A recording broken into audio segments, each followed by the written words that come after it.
Welcome to episode 610 of the Entertainment 2.0 podcast, brought to you by thedigitalmediazone.com. I'm Josh Pollard, and this is the show that puts you in control of your favorite movies, music, shows, and games. Except that for this episode, it's just games, and that's why it's just me. Richard doesn't have the same enthusiasm for gaming tech that I do, so I told him, take the day off. I'm going to do a recap of all of the biggest gaming news from CES 2023. Because this is our second episode from CES 2023, we're going to do things a little bit differently again. Not going to do feedback for this episode, and definitely not going to do what's going on in my entertainment center. We did that in the last episode with Richard, episode 609, where we covered all of the TV and big audio news from the week. Definitely go and check that one out if you haven't yet. We will be back next week to catch up on all of the other news that might have missed, because when we recorded the first episode, that was on Wednesday, and CES had only really just begun. So plenty of news that has come out since we last recorded. So we'll be catching you up on the rest of that next week on episode 611. But here on episode 610, just the biggest gaming news from CES. And we're going to start with gaming laptops. They are fun. They're gorgeous. They're super powerful. I just love talking about them. I really want some of these laptops. So the overall trend this year that was kind of new is that gaming laptops are moving from being traditionally either you can get a 15-inch screen or a 17-inch screen, and now a lot of the major manufacturers are doing 16 and 18-inch screens instead. And just like the larger laptop ecosystem has done over the last few years, they are putting larger screens in devices that are roughly the same size as their replacements. So this is a 16-inch screen in a laptop that is the same size as maybe the previous year's 15-inch model. And they're primarily doing that by shrinking the bezels. If you just make the bezels smaller on the screen, you can fit more screen on there and consume the same amount of space. So we're going to start with Razer. I think they had the most exciting laptop announcement. So that's where we're going to start. The new Razer Blade 16 and Razer Blade 18 instead of the 15 and 17 from the last few years.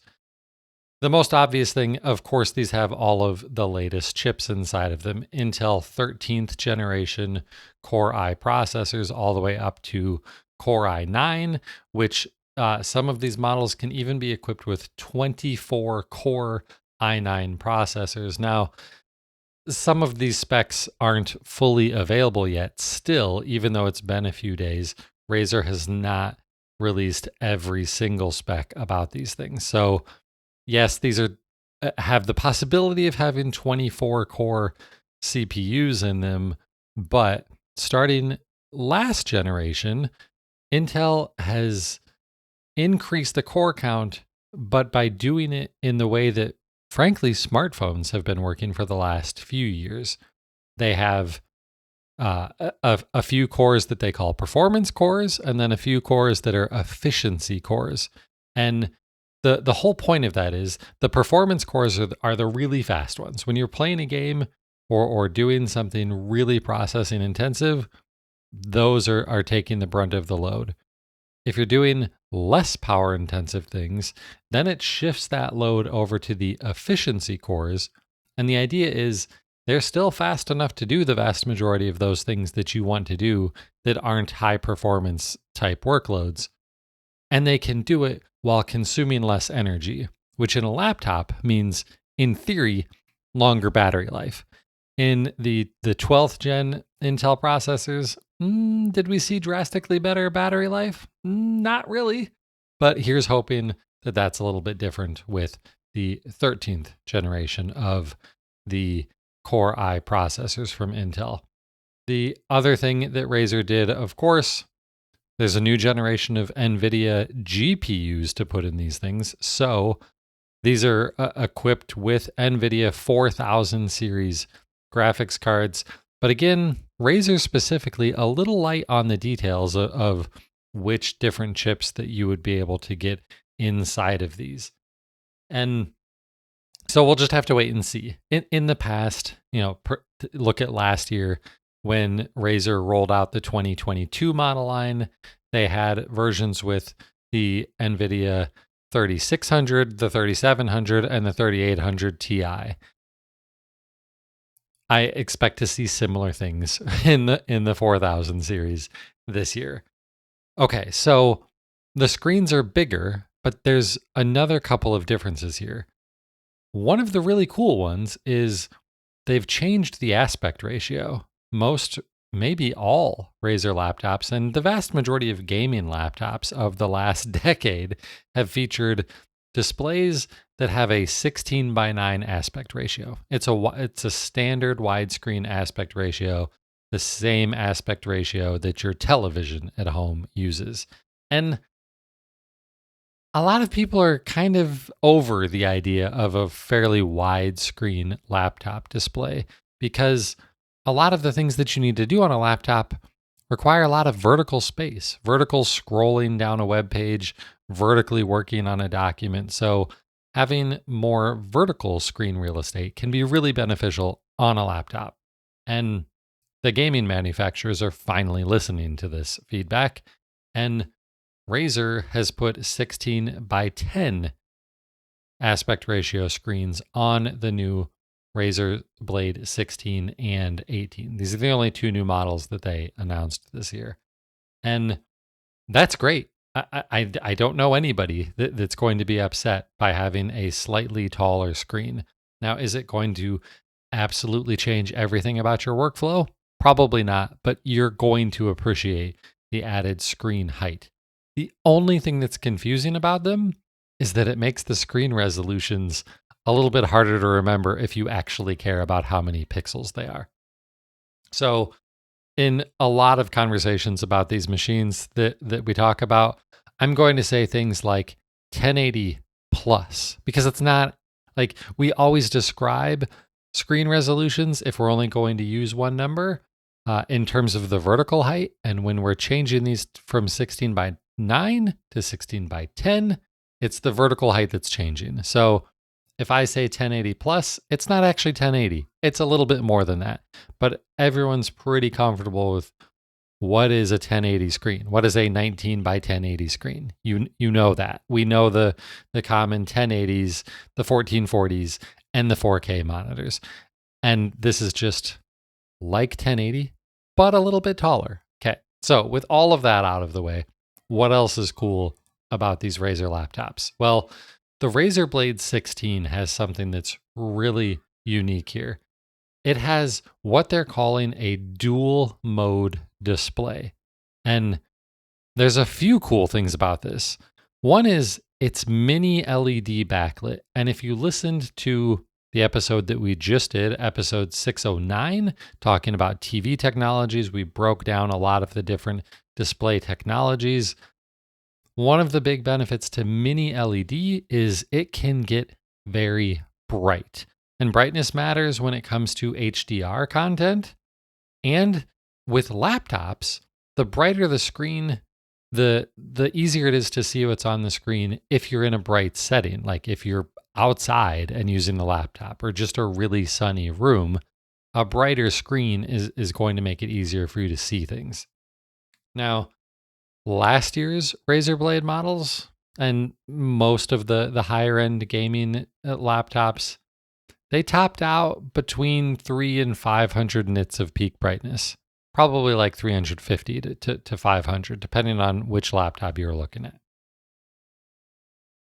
This one, if you have it set to the 4K 120 hertz refresh rate setting, it maxes out at 1000 nits peak brightness, twice as bright or more than a lot of last year's laptop monitors, which is fantastic. Like I said, in terms of viewing it in a bright room, or if you're watching or playing HDR content. That HDR is really going to pop with that level of peak brightness. Now, you'll notice I said if you have it in the 4K 120 hertz setting. So let's go back. Dual mode display. This is the cool thing about it. So you can set this thing up to natively output at 4K resolution with a 120 hertz refresh rate, which is great, but it's also more geared like this mode at productivity, like you're working on photo manipulation, video editing, things like that, where you need the resolution and the detail, but maybe not a super crazy fast refresh rate. Although 120 hertz refresh rate is really good. But your other option here, the dual mode, is you can switch it to being a 1080 plus display running at 240 hertz. So you get, well, kind of a quarter of the resolution, but twice the refresh rate. And the other impact, though, is that it's also not as bright. But the peak brightness in the 1080 mode still hits 600 nits of peak brightness. So you're still looking at a pretty bright screen, even in the 1080 plus mode. And so the main idea here is if you're using this laptop for work, you're probably going to run it at 4K resolution, get that brighter output, and be using a lower refresh rate because you really don't need a crazy high refresh rate if you're just working or doing normal computery things. But if you're gaming, there are a lot of benefits to having that higher refresh rate. So you switched it into the 1080 plus mode. You're running at a lower resolution, which means that the GPU can provide a higher frame rate output to the display because it doesn't have as many pixels to render. And then it can display them even faster. So if you are really into the more competitive, high-speed action games, then switching into this mode is going to make a ton of sense. Plus, you're not putting so much strain on the GPU trying to render something at 4K.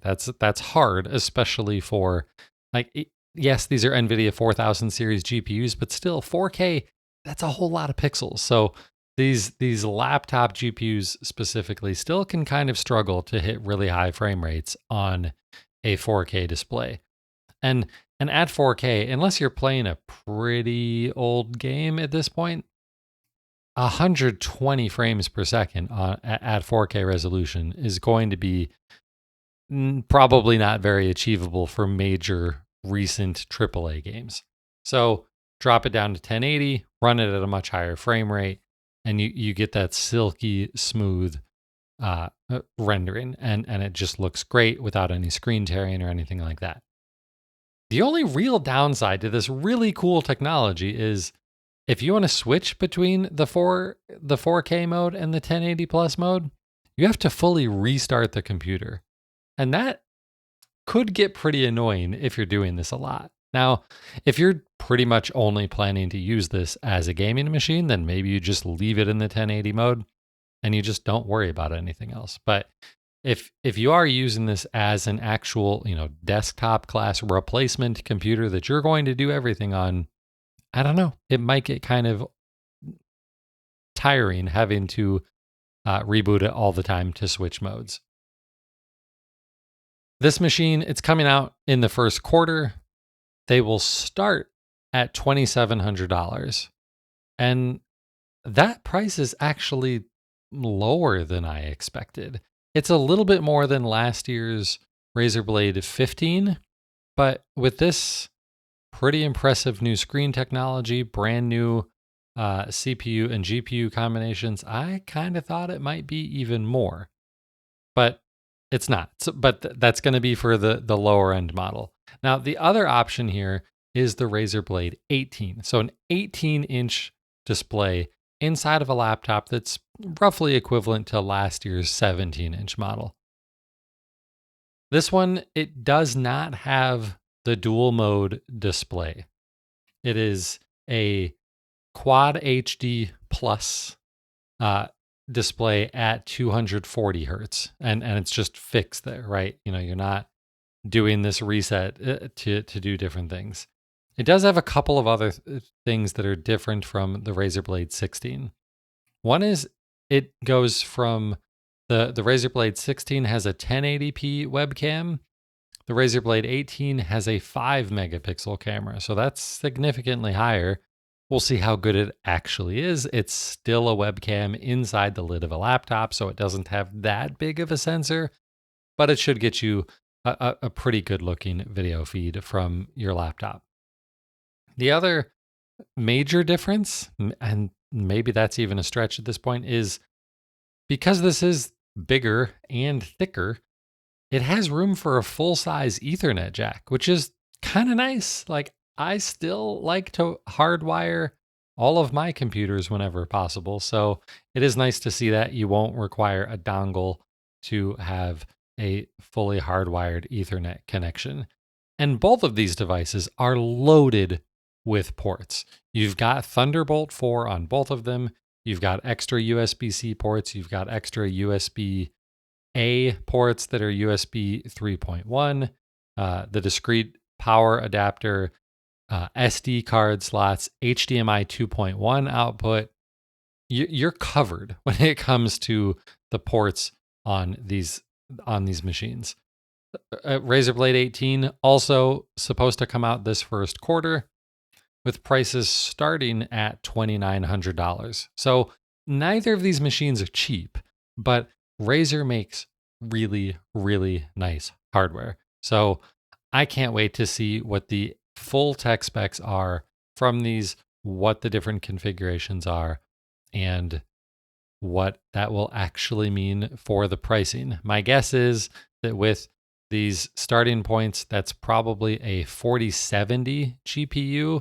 It may be a Core i7 processor and probably 16 gigs of DDR5 RAM with 1 terabyte of NVMe storage. That's my guess. But they do say that the storage and the RAM are user upgradable, which is a really nice thing to have. So if the price of DDR5 RAM drops even more, then maybe you can upgrade that cheaper on your own down the line.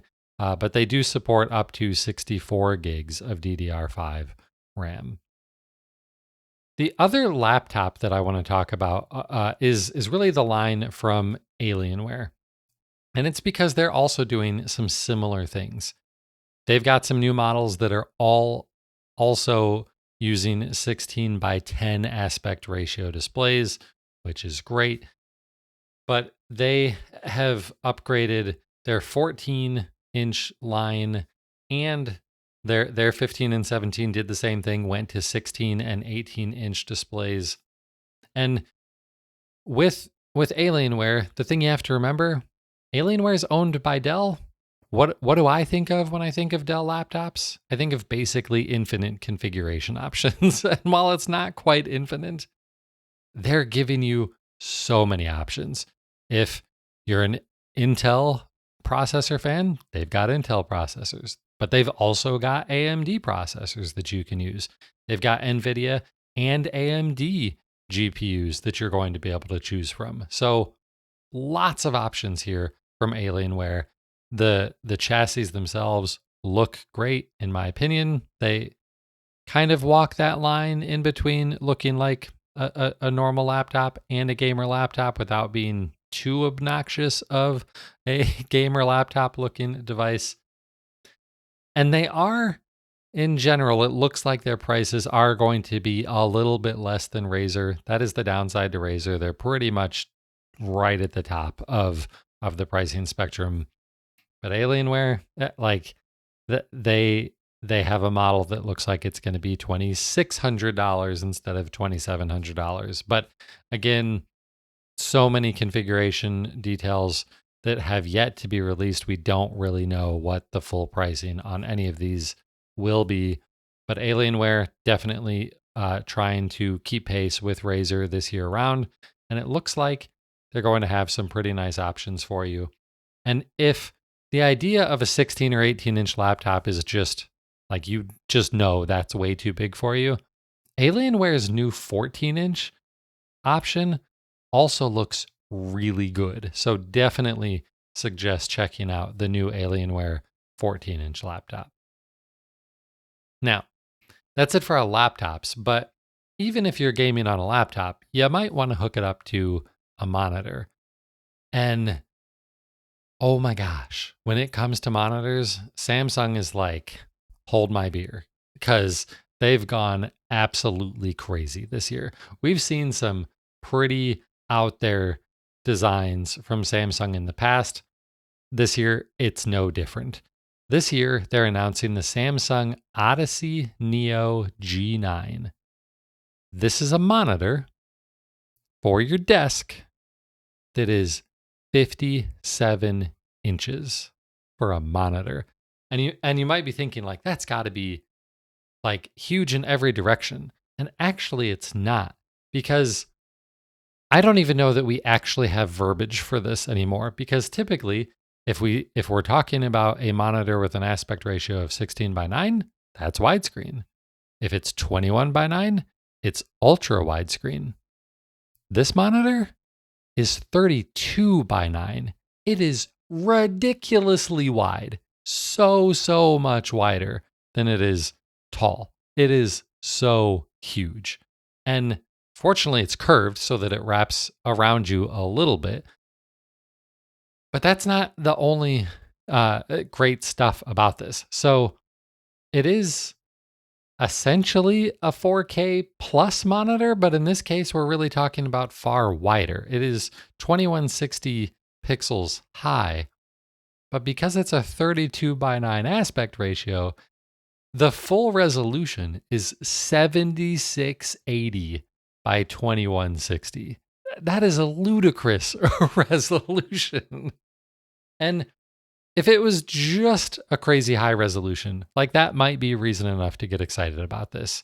But they didn't skimp in the refresh rate or in the brightness, because this will do that resolution at a 240 hertz refresh rate.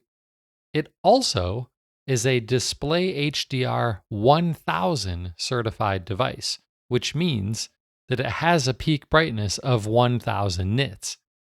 And that is way higher than most other monitors that you see out there. Like at this point, it seems like all of the run of the mill monitors are if they say display HDR, they're like display HDR 300 or 400. And at that brightness, you're not actually going to really notice a difference. Like, don't buy a display HDR 400 monitor because you want a nice HDR monitor. You won't notice the difference. Some of the higher end ones are display HDR 600, 700. You're going to start telling a difference there. Display HDR 1000, I think you're going to notice that. And so it is very bright, peak brightness there. There is a downside to this though. if having a 57-inch curved monitor and the size of that wasn't a downside on its own, which maybe it's not if you've got an enormous desk to put it on. Here's the real problem. To support that resolution and that refresh rate, you have to use DisplayPort 2.1 connections. And that's a really new technology that's not being used very much yet. In fact, NVIDIA doesn't support it at all. AMD GPUs do support it, but they don't really, like, they don't have a processor, a graphics processor that really has the horsepower to fully drive a display like this. Now, it does have an HDMI port, and you can use HDMI to connect your computer to this monitor. But if you do, then it maxes the refresh rate at 60 hertz. And 60 hertz isn't bad, but it's not great. It's really not great when you're considering how much money this thing is eventually going to cost. Now, we don't know. It's for sure going to be a 4-digit number. I'm curious if it ends up being $2,000 or $3,000. I mean, this thing is so big. So we'll see. It is supposed to be out this year. They might do it. But if they're just saying later this year, this is going to be third or fourth quarter, I'm sure. Samsung did have another monitor that's a little bit more realistic, and that is the Odyssey OLED G9. And this one is a 49-inch OLED, and it uses quantum dot OLED. You've heard me talk about this a lot over the last year. Also just called QD OLED, QD OLED. QD OLED displays can typically get brighter, and they don't typically tend to suffer from burn-in. That is a possibility on OLED displays. While it is 49 inches and an OLED, it is not a 4K display. This one is 5120 by 1440. Again, with a 32 by 9 aspect ratio. So it is still another one of these very wide looking displays. So it's essentially a crazy wide 1440p monitor. No pricing on this one either, but that sounds kind of awesome and a little bit more realistic than that 57-inch one. And with that OLED display, that's gonna look really, really nice. Okay, so that's it for the really big and really good looking monitors. But for gamers, it's not always just about the highest resolution or the absolute best picture quality. Sometimes you really just need a really, really fast refresh rate. And that's where Alienware and Asus ROG, I just typically call it ROG, but ROG, Republic of Gamers, is the sub brand there from Asus's gaming line. They both have brand new monitors that they've announced with refresh rates at or above, around or above 500 hertz. The monitors here are the Alienware AW2524H, which is a 25-inch IPS display running at 1080p. The Asus one is the ROG Swift PG248QP. These model numbers are not great. It's also a 1080p monitor at 24 inches, but this one uses TN technology, whereas the Alienware one was IPS. IPS is basically better in every way imaginable at this point. Really, the main reason that people used to buy TN type monitors was because they could achieve higher refresh rates. Well, if Alienware is cranking out a monitor that can do close to 500 hertz refresh rate with an IPS panel that's going to be brighter, more accurate colors, and better viewing angles, I think it's time to leave TN panels in the dust, Asus, but they didn't. So again, the Alienware one, 25-inch 1080p IPS. This one natively 480 hertz refresh rate, but can be overclocked to 500. It does require a DisplayPort to hit these ridiculous refresh rates. If you want to use HDMI, it's only, and I have to like jokingly and roll my eyes while I say only, 240 hertz.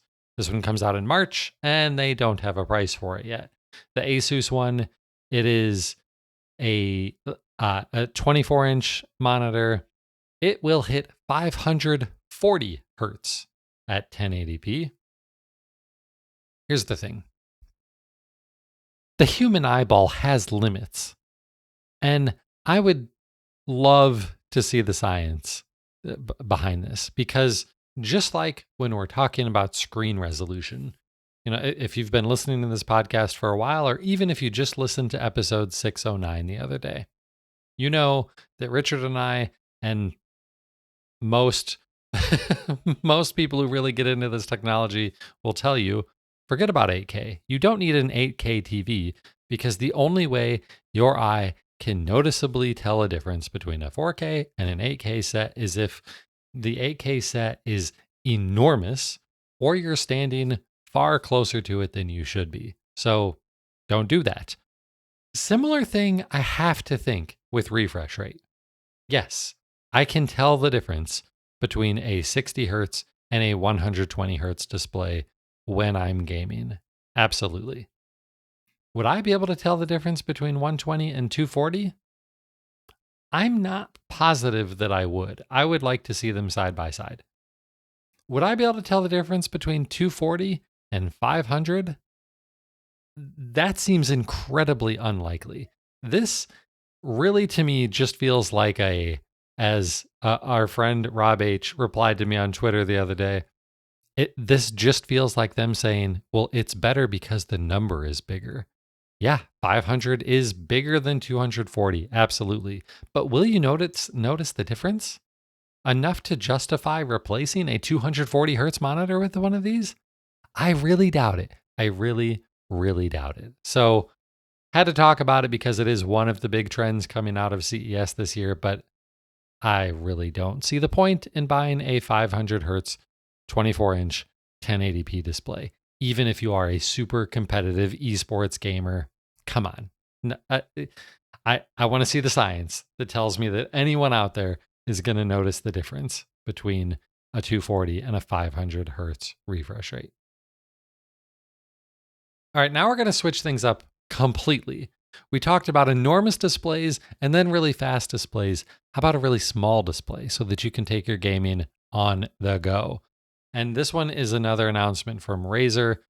We knew this device was coming, but we didn't know all of the details about pricing and release dates and all of that stuff. But this is the Razer Edge 5G. The Razer Edge it's basically a gaming tablet. It is a 6 something inch screen and that kind of looks like a phone, and it has a Razer Kishi controller. I think that's how it's pronounced, which is it's a special version for this specific device, but you can go out and buy a Razer Kishi V2 controller that will work with your phone for about $100. And what it is it looks like an Xbox controller was cut in half and then has some slidable rails that tighten onto the side of your phone so that you end up with half of an Xbox controller on each side of your phone so that it looks more like a Nintendo Switch or a Valve Steam Deck or something like that. So that's what this is. It's a tablet that's really more of like phone size. Like this is an iPad Pro size device here with one of these pop-on controllers that sits on the side. Now, this is nothing to sneeze at in terms of what sort of hardware this the tablet itself has in it. The screen is a 2400 by 1080 screen, which is higher resolution than a lot of than a lot of phones that are out there. And it has a 144 hertz refresh rate, which is higher than almost every phone on the market right now. So, absolutely geared at gamers. It's also got 128 gigs of storage on board. It's got a micro SD card so that you can get even more. It importantly has Wi-Fi 6E, one of the latest Wi-Fi technologies, which is crazy fast, supports really fast connections. And they have a 5G version of this using Verizon's 5G cellular network. And that's important, the Wi-Fi and the 5G support, because this device is really intended to be a device for game streaming. So using Xbox Cloud Gaming, using NVIDIA GeForce Now. It will also support Steam Link if you just want to play games from your gaming computer on the couch or wherever on a more portable device. It supports all of that. It's really what it's designed for. So having a really solid network connectivity option is important on a device like this. But it's basically an Android phone. It is an Android phone, which has its pros and its cons, because it does mean that if you just want to play Genshin Impact or however it's pronounced, or Fortnite on it, or I mean, basically anything. Any Android games would work great on this. Diablo Immortal would probably be fantastic on this device.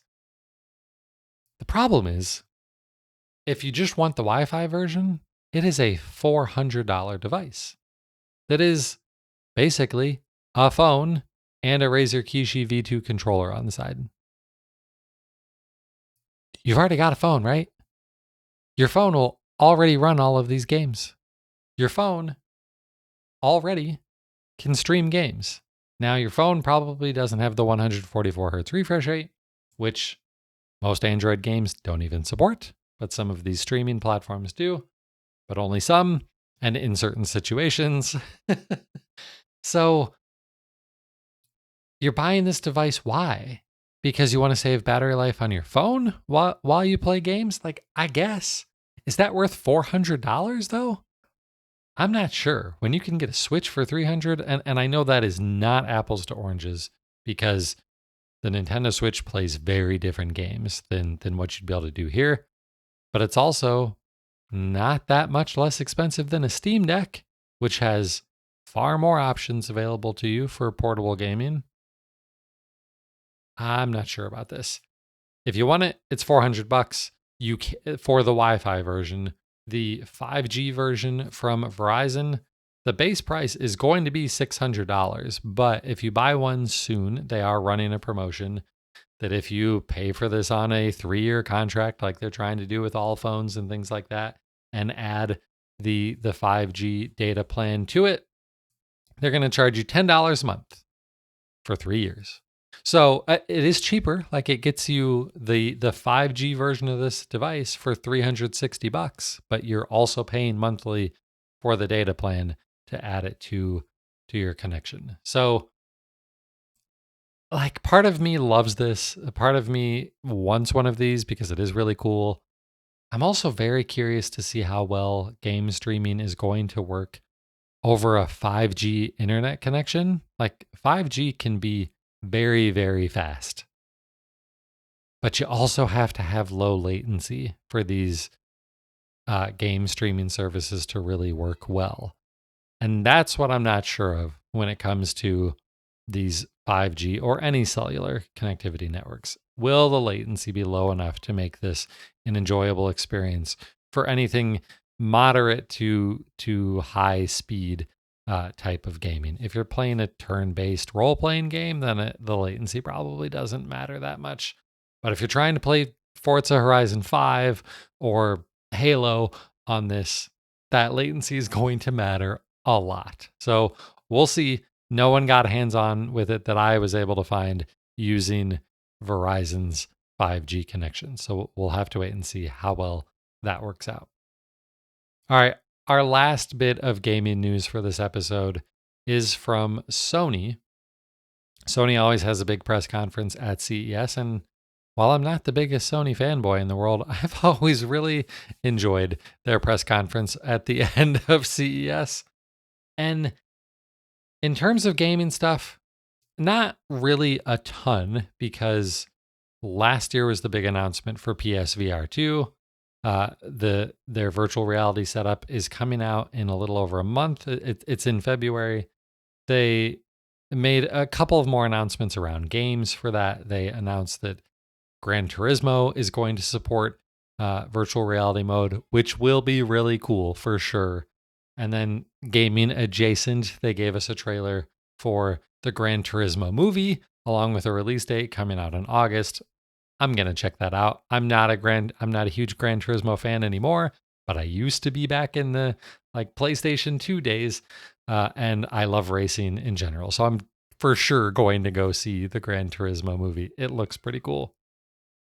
But in terms of actual gaming announcements, what they announced, it isn't going to appeal to everybody, but it's going to appeal to a very important class of gamers that's been overlooked largely for the entirety of the video game industry's existence. And that is people who have more discrete needs in terms of accessibility. So what they announced here is called Project Leonardo, and it is a special controller that's meant to be used by people who have different abilities. So people who can't just hold a traditional game controller in their hands and operate the thumbsticks and the buttons, people who have mobility issues, things like that. And this looks like a large puck.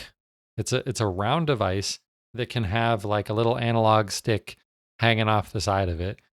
And and the outside rim of this puck looking thing it's all buttons, and they can all be swapped out and replaced with different ones. There are aux jacks in the side so that you can connect other things to it, foot pedals and things like that. It's fairly similar.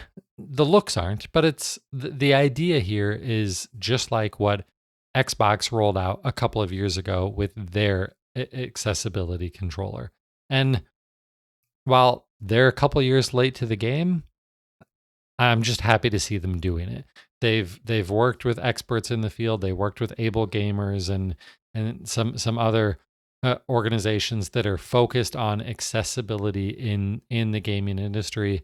And it looks like this is going to solve some problems for people who want to be able to use a PlayStation 5 that can't use a traditional DualSense controller. So no pricing, no release date for it yet, but it's coming, and that's great news. It's absolutely great news.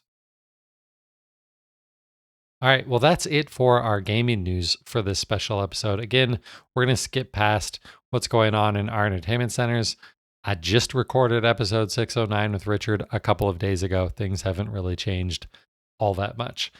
So that'll do it for this week worth of two shows in 1 week. Again, we'll be back next week with everything else that we missed talking about from CES.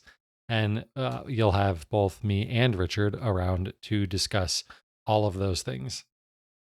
In the meantime, if you want to find us on social media, I'm still on Twitter at Josh Pollard. The website is there at DigiMediaZone.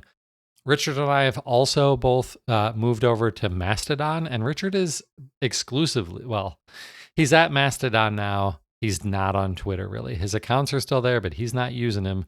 So you can find both of us on Mastodon, Josh Pollard and Richard Gunther. Just search our names. We're the only ones on any Mastodon instance with those names so far. So we're making it pretty easy on you in terms of finding us on Mastodon.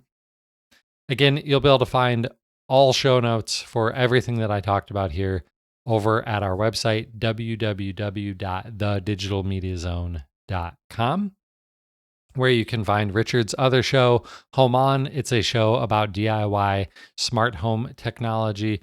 Go and check out the latest episode of the Technology FM Fireside Chat. Richard's version is always the best version of that, and it's a nice year-end recap of the smart home space from 2022. We'll be back next week. We should be doing the show live. We're kind of playing with the schedule a little bit, but it's typically Tuesday nights or Wednesday nights around 8:30 p.m. Eastern, where you can see the video show, and there is a live chat room where you can be talking with us while we're recording the show. It's a lot of fun, and we hope to see you there, because that's going to do it for episode 610. I'm Josh Pollard. Thanks for listening to Entertainment 2.0. Adios.